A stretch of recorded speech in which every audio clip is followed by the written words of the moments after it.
What's good, everybody? It's your boy, O'Shea Duke Jackson, back at it again with another episode of The Celebrity Jump. Today is February the 9th, 2024. And for some of you guys, you'll be very familiar that in 5 days, we're going to have Valentine's Day.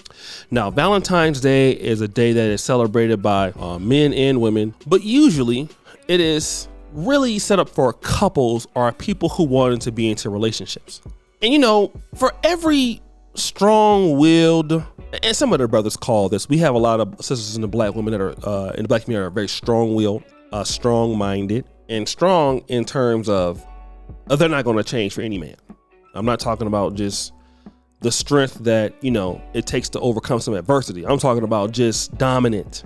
A lot of black men complain about such women, but we forget that we have men in the black community who like such women. Some of these guys are not always black. Like if you look at Alexis Ohanian, he's with Serena Williams. Some brothers like women who are strong-willed, strong-minded, strong-dominant, and that's okay. That's okay, right? But if she's going to be strong-willed, let the woman be somebody who is respectful. I have a pastor. My pastor's wife is a juggernaut.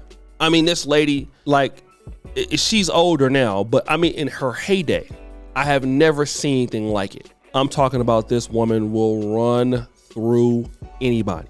But hey, listen, the reason why some of us kids came out of Del Paso Heights is because of her, partly, and the kind of woman that she was. So, hey, I gotta, you know, hey, it was sorry for him, but hey, I appreciate her. I won't call her name, but if I was ever to see her, I would thank her for loving us as kids, even though she probably made this guy's life a living hell. But with that being said, I want to get to Tiffany Henyard. Tiffany Henyard is one of those ladies. I believe she's a single mother, unaccountable. She seems like a young lady that doesn't listen, doesn't want to listen to any kind of direction, does whatever she wants to do. When I see her, that's what I think. And when you see the unaccountability, you see how she's stolen from the city of Dolton. You see how she has done everything in her power to disrespect black people, not only black people, but to disrespect black women. And again, that's been my concern. And I'm a brother that's come out of the manosphere community, but I have noticed this hatred towards sisters from these women when y'all said that y'all was supposed to be protecting these women. And I think that it's just sad because you have a lot of these single ladies out there in the black community getting like overwhelmed and bamboozled by folks like her. And it's like, God damn, that's like, it's not even funny. It's like not even funny. I think like about 15 years ago, I would thought it was funny. It's not funny now. That shit is not funny. Those people in that community, some of them ladies are older. I have a mother. I have a grandmother. And for them to have an idiot mayor like that to dominate over them, I think about what if my mother was living there? What if my grandmother was living there? What if my niece was living there? I wouldn't know what to do. So I don't think it's funny. I got a little bit mature, man. And some of you brothers that got parents and you got mothers, this is not funny. But I wanted to talk about this brother who came up and really simped for her during the trustee town hall meeting. And I'm gonna come back and we'll talk about it. Good evening, Mayor. Good evening, everyone. This is my first time here. I wish everyone the best in remedying whatever challenges everyone has. I came here today, Mayor Henyard, to congratulate you on being in this seat and to wish you the best moving forward and growing the town, growing your administration, working through challenges. That's my daughter right there. She's a straight A student, and I wanted her to see a young black woman who is leading, who is in a position of leadership, display of the possibilities. I'm not knowledgeable on all of everyone's issues, the details of them. Seems like, you know, from the outside looking in, you know, just politics. But the stuff I hear about, I see a lot of arguing. That's, you know, one of the reasons I came, because, you know, I love a good argument.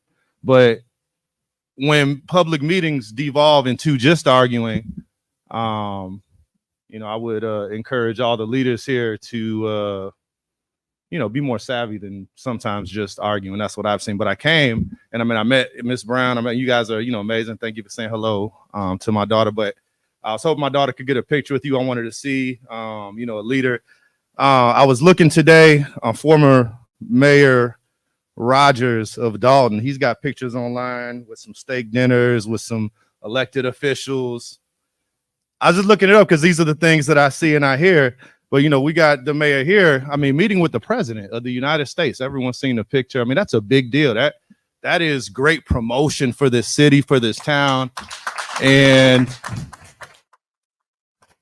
I might just say, the end, I say just like, and people may not like everything, but I haven't heard positive things or credit. Like, wow, you met with the president of all the mayors in all these towns. You're able to meet with the president. How can we utilize this for our village? Congratulations on that. And still, we got to work out and hash out issues. Okay. But when it's all negative and it's all arguing, I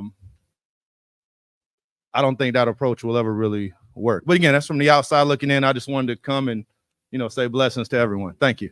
I'm hoping my daughter might be able to get a picture with you. Thank you. So you guys heard that. You've heard that, right? I just, the smile that she had on her face, the weakness in that brother, and so many black men are being feminized to not stand up as men. And the podcast talked about this same situation, a Christian podcast.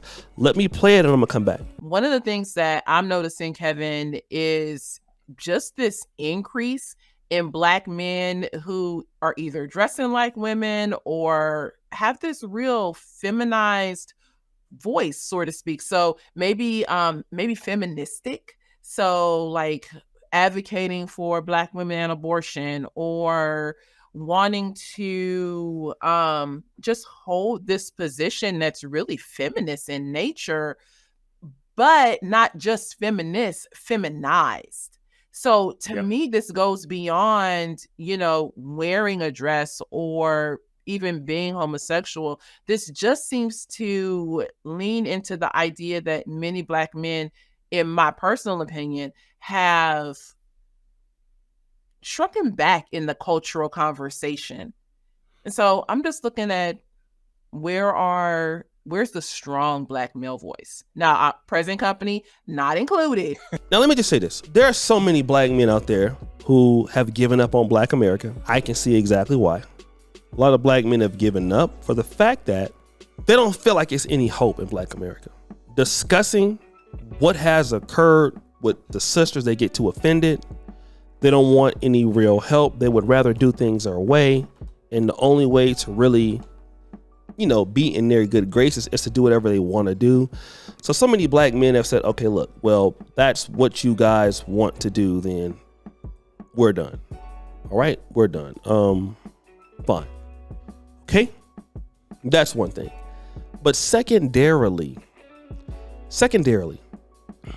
I really want to say something if I can. Here's something that's important.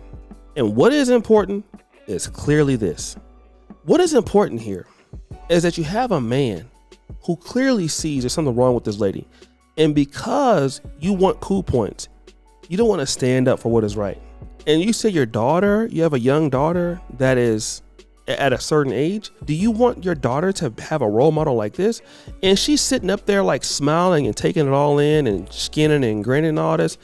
And that's because a lot of black men that will participate will be like this guy. Most black men will just shut up and not say nothing. Like, okay, well, we won't say anything about it. We won't say anything about this at all. We'll just leave it alone. However, with that being the case, this is what you get. This is what you get when black men don't want to stand up, or they feel like they don't need to stand up because they're tired. You get guys like this who come in and they just lie to ladies and they say, hey, listen, we like what you do. We like the fact that you're stealing from the town. Oh my God, you went to DC. Oh my God, on the town's money. The guy's a lame. And do you think that a lady like her respects a guy like this? No woman in her right mind will respect a guy like that. None. Nobody will. Okay. No woman respects a man like that. They figure that you are very weak, you're very soft, you're not serious, or you're probably very stupid. That's what they think. And I would probably believe that, you know what? They're probably right. Who wants to be around a man who doesn't stand up for his goddamn self? Like, who wants to engage in with somebody like that? You're not serious, that's for sure. Okay, you're a clown, that's for sure, and you're out here just doing whatever you want. So guys, what do you think? It's your boy O'Shea Duke Jackson, back at it again with another episode of The Celebrity Junk. Pretty sure before I do this, heard the bell. We're out.